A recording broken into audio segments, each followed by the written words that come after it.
আর fascist বিরোধী যে কবিতাগুলো আছে ওগুলা সমাজের জন্য এক একটা মেসেজ। এই যে উনি স্টুডেন্টদের উপর যে একটা নির্মম একটা অত্যাচার চালালো। আবু সাইদকে নিয়ে আমার একটি কবিতা আছে।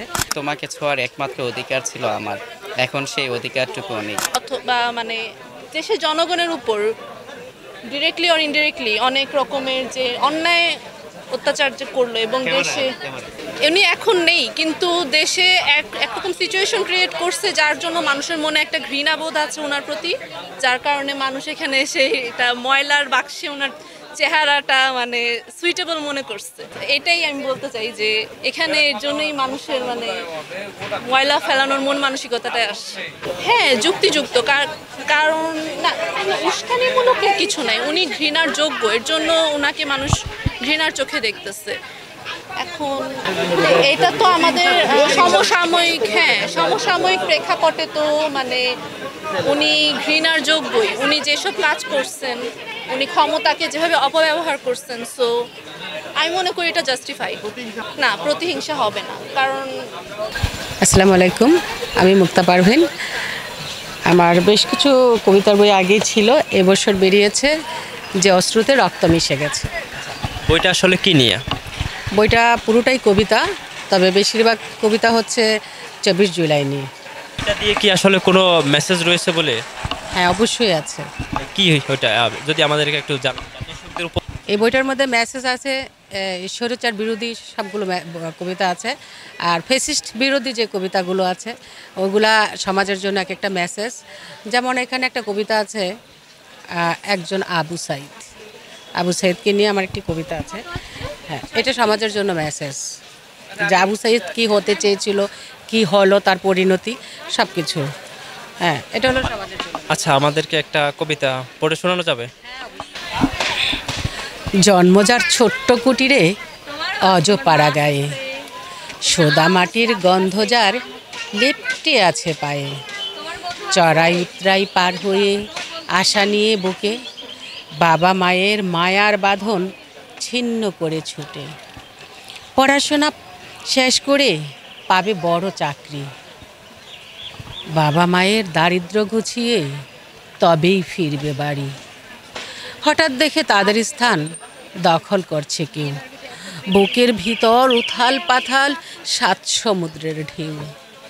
আমার মেধার স্থান আমি কাউকে দেব না নিতে, তাই তো সেদিন বুলেটের সামনে দাঁড়িয়েছিল বুক পেতে। হায়নার বুলেট বুকটা তার ঝাঁঝরা করে দিল, আবু সাইদের স্বপ্নগুলো নিমিষেই কেড়ে নিল। বাংলার জমিনে আজীবন রবে তোমার বীরত্বের ইতিহাস, শ্রদ্ধায় তুমি, ভালোবাসায় তুমি, তুমিই বাংলাদেশ, তুমিই বাংলাদেশ। নতুন কোন বইটা বের হয়েছে?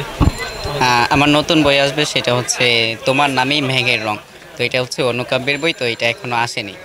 এছাড়া আপনারা যে এই বইমেলার জন্য আমার 2টা বই, একটা হচ্ছে তুমি আমার কাঠগোলাপ। তো এই বইটা গত মাসে বের হয়েছে, গত মাসে 1500 কপি বের হওয়ার সাথে সাথে কিন্তু আমরা দেখতে পাচ্ছি যে 1500 কপি আমার সেল হয়ে গেছে। তো এখন আমাদের স্টলে বই নেই, তবে খুব শীঘ্রই চলে আসবে।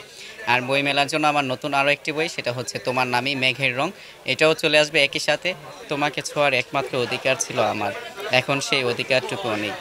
এই শহরে আমি সব কিছু হারিয়েছি, কখনো আর কোনো কিছু ফিরে পাইনি, তাই আমি এই শহরের নাম দিয়েছি অদ্ভুত এক নিখুঁত শহর। আচ্ছা, এই আসলে বইটা আসলে কি নিয়ে? এই বইটা একটা স্মৃতিচারণ নিয়ে, একটা ডায়েরি, যেই স্মৃতিচারণে তার প্রিয় মানুষকে কিভাবে হারিয়ে ফেলার পরে, ঠিক আমরা জানি যে পৃথিবীতে একজন মানুষের 7টা চেহারার মতো থাকে, যেটা জানি। তো সে তার প্রিয় মানুষকে হারানোর পর আবার ঢাকা বিশ্ববিদ্যালয় টিএসসিতে সে দেখতে পায় যে সে হারানো মানুষটির মতো আরও একজন মেয়ে।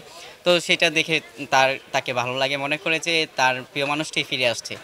তো এইভাবে আর কি সেই মানুষটাকে আবার সে ইমপ্রেস করার পরে আবার তাদের বিয়ে হয়। মানে একটা স্মৃতিচারণ হিসেবে একটা ছেলের ভালোবাসা না পাওয়ার গল্প, বা ভালোবাসাকে ধরে না রাখার গল্প। আর এই বইটার মূল বিষয় হচ্ছে যে যারা ডিপ্রেশনে থাকে, ডিপ্রেশন থাকার পরে ডিপ্রেশন থেকে কিভাবে মুক্তি পাবে, তারপর হচ্ছে ডিপ্রেশনের কারণে অনেকে সুইসাইড করে। তো এই সুইসাইড করার পর সেই সুইসাইডকৃত লাশগুলোকে কিভাবে পোস্টমর্টেম করা হয় সেই চিত্রগুলো এখানে তুলে ধরা হয়েছে।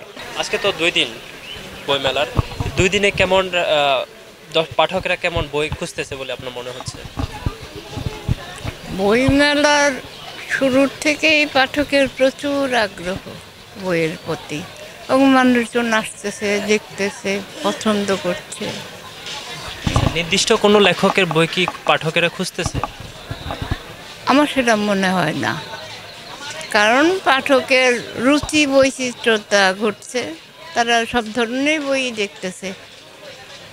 যে গল্পের বই দেখতেছে সে রান্নার বইও দেখতেছে, সে কল্পকাহিনীও দেখতেছে।